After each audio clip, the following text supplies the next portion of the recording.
Olá, aqui é Daniel do pessoasetalentos.com.br. Estou de volta aqui para falar agora da parte 7 do curso, a nova ciência da motivação. E a gente já falou então de autonomia, de excelência e agora eu vou falar de propósito, que é um dos meus temas favoritos. E esses três temas aí em conjunto, autonomia, excelência e propósito, são os pilares dessa nova forma de motivar as pessoas, de se automotivar, que o Daniel Pink defende no livro Drive ou Motivação 3.0, que foi a tradução aqui para português.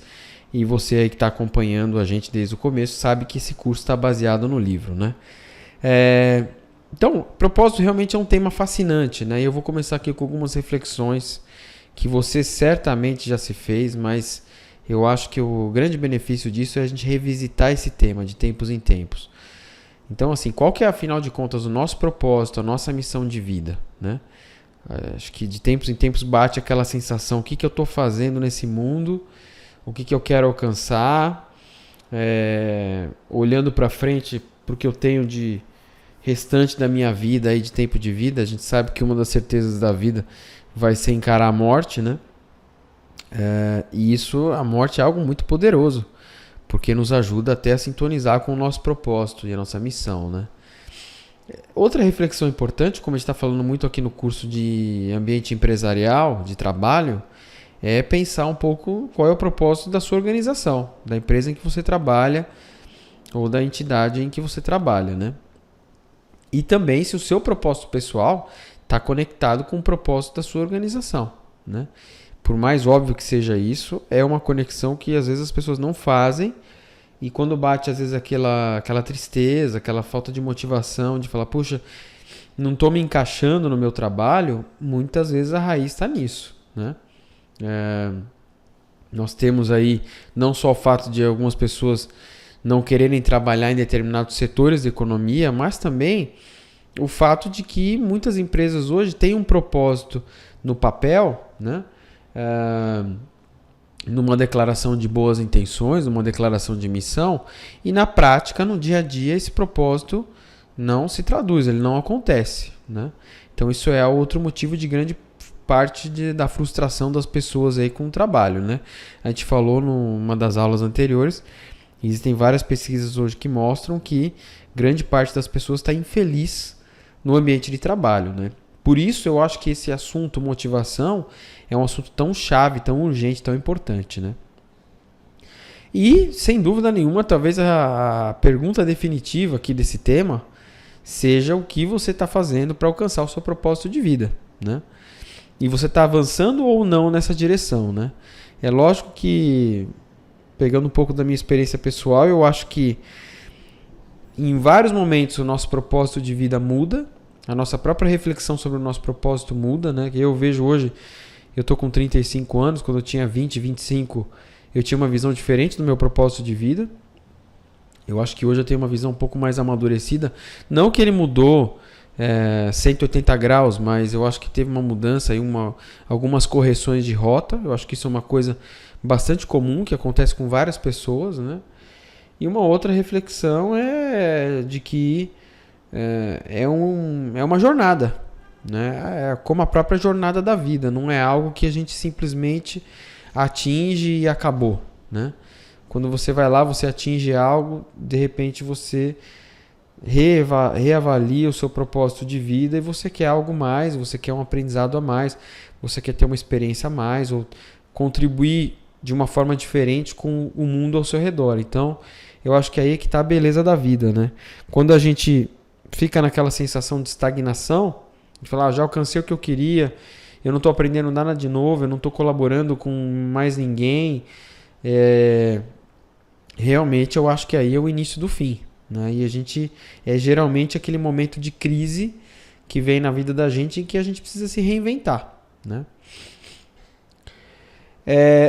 E um dos exercícios muito bacanas que eu aprendi alguns anos atrás, quando eu fiz um curso de uma consultoria aqui em São Paulo, é um exercício que eu adaptei, né, para essa realidade que você está vendo aqui. Então você vai imaginar como se você tivesse 80 anos de idade e você decide escrever uma carta que pode ser para o seu filho, para o seu neto, para o seu bisneto, contando como foi a sua vida e quais os momentos especiais que você viveu. Qual é o legado que você deixou, né? É óbvio que talvez muitos de vocês que estão assistindo esse vídeo não tenham 80 anos e essa realmente é a provocação desse exercício. É você imaginar como seria o seu futuro lá na frente. A primeira vez que eu fiz esse exercício, se eu não me engano, eu tinha 26 ou 27 anos. Então, foi muito interessante para mim, né? E outra dica que eu dou é deixar a carta num local de fácil acesso ou, hoje em dia, com todo esse mundo digital aí que a gente tem, talvez fazer no seu próprio computador, deixar guardado em algum arquivo que você se lembra onde está, para que você revisite isso. Uma vez por ano, uma vez a cada 2 anos, mas revisite isso de uma forma que você vai lembrar qual é a sua missão, qual é o seu propósito e manter essa conexão, né? Então aqui um exercício super bacana que eu já passo de antemão aí para você. E nós temos vários casos de pessoas extraordinárias que viveram, que passaram por esse mundo e deixaram lições de propósito, né? O Nelson Mandela, sem dúvida, é uma dessas pessoas. Eu acho que recomendo que vocês assistam aí tudo que vocês puderem de informação sobre o Nelson Mandela. Vale a pena correr atrás. Eu, há uns anos atrás, assisti um filme sobre o Nelson Mandela, que conta a história de vida dele. Existem vários filmes, enfim, fantástico. Existem muitos livros também. E é um cara fantástico. Eu acho que da mesma maneira que Gandhi, da mesma maneira que Martin Luther King, o próprio Dalai Lama, que é vivo aí até hoje, são pessoas que têm uma jornada extraordinária e uma jornada muito conectada com o propósito, né? E o Mandela falava de uma das centenas de grandes frases que ele tem, uma delas era essa, quer dizer, não basta a gente libertar as nossas próprias correntes, né? Mas a gente tem que viver de uma forma também que respeita e permite a liberdade dos outros, né? Quer dizer, não é só aquela coisa de eu olhar para o meu próprio umbigo e atingir os meus sonhos, as coisas que eu quero para mim. Porque aí a gente entra muitas vezes num jogo de ego, né? Uma coisa muito egocêntrica, e a gente acaba perdendo a conexão com o outro. E eu acho que assim, propósito tem muito a ver com a noção do próximo, com a noção que vai expandindo desde família, passando por amigos, por colegas, por cidadãos de um mesmo país e pela coletividade mundial mesmo, que no final todos nós aí, de uma certa maneira, somos irmãos, né? E essa noção de que eu vivo no meu quadrado, na minha felicidade e o resto do mundo está vivendo os seus problemas aí, é muito difícil a gente aceitar que vá funcionar, né? A desigualdade social é um tema terrível. A gente vai falar um pouco de distribuição de renda aqui daqui a pouco e de felicidade de renda, que é outro aspecto também muito provocativo aí, né? Mas é muito aquela questão, não adianta a gente sempre correr atrás dos nossos sonhos e você tá olhando ao seu redor, tem um monte de gente no farol pedindo esmola, quer dizer, quem é que já não sentiu aquela sensação de um aperto no coração, né? Isso tem tudo a ver com propósito. E o livro é bem bacana, o Motivação 3.0, porque uma das coisas que o autor defende é essa ideia de que, a gente já falou ao longo do curso aqui, o conceito de motivação 2.0 e motivação 3.0, né? Motivação 2.0, infelizmente, ainda está muito presente aí nas organizações e mesmo na cabeça das pessoas, no mindset das pessoas, mas é um modelo que nós já falamos que se aplica razoavelmente bem para a Revolução Industrial, né, para aquelas tarefas totalmente repetitivas. E é um modelo que visava o lucro, né? É um modelo que foi criado aí há 250, 300 anos atrás, onde não existia essa noção de capital social, de terceiro setor, nada disso, né? Hoje a gente vive numa economia, num mundo, numa dinâmica completamente diferente. Então, você já tem acompanhado aí, sem dúvida nenhuma, você já conhece centenas de empresas aí, ou dezenas de empresas, que já falam de lucro e propósito, né?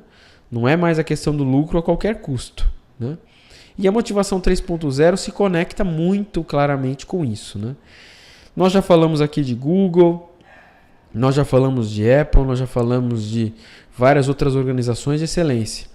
E uma organização que eu pessoalmente não conhecia e está no livro é essa daqui, a TOMS, que é uma empresa, eu achei super interessante o conceito. É uma empresa que vende sapatos nos Estados Unidos, eles têm até esse site e eles vendem aí para o mundo todo através do site também. E é muito interessante. É bem simples a ideia, mas é fantástica realmente. Para cada par de sapato que você comprar, eles dão um par de sapato para uma criança que vive num país pobre do mundo, né? Simplesmente isso, tá?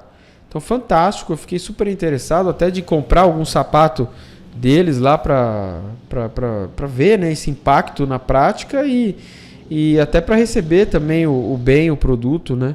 Então achei super bacana, super interessante. Uma ideia aí que mostra o quanto que as coisas podem ser simples, né? No sentido de ajudar o próximo.